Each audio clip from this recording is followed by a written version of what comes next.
มาเบิ่งบรรยากาศเด้อบรรยากาศทุ่งนาพาเลาะทุ่งนามานี่เด้อบรรยากาศงามนี่ธรรมชาติสวยสดงดงามเนาะมานี่เนาะนี่ธรรมชาติบ้านนาเนี่ยเนาะบรรยากาศเดือนหาผ้าฮุกเดือนหกฝนตกจ่อยๆมาเบิ่งเด้อในบรรยากาศเด้อพาเลาะเบิ่งบรรยากาศธรรมชาติเย็นๆปุ่มกล้องต้นไม้พุ่นอากาศเย็นลมพัดต้นไม้จ่อยๆเนาะเบิ่งบรรยากาศนี่เนาะเย็นๆในต้นไม้นี่ผมเบิ่งน้ำกันเนาะ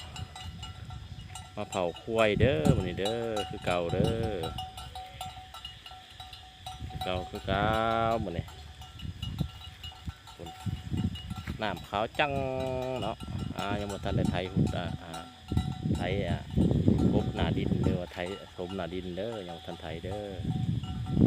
บ้านเฮาเอิ้นไถหุดนาไถก็บ่ยากแล้วพวกมื้อนี้เพราะว่าใช้รถไถเนาะรถ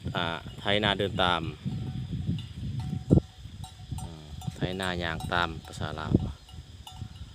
เบิ่งบรรยากาศเนาะธรรมชาตินี่งัวกินหญ้านี่เด้งัวกระจอยหลายหญ้าหักกระปุกใหม่เบิ่งน้ำกันเด้อพ่อแม่พี่น้องเด้อผู้อยู่ใกล้นี่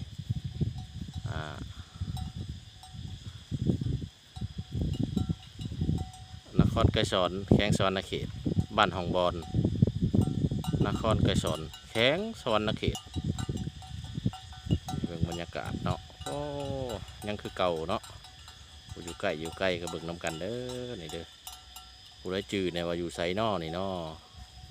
คอมเมนต์มาในเด้อว่ามันอยู่ไซเนาะคอยถ่ายนี่มันอยู่จุดใดของบ้านหองบอนเนาะใครหูจักหลายคอมเมนต์มาในเด้อ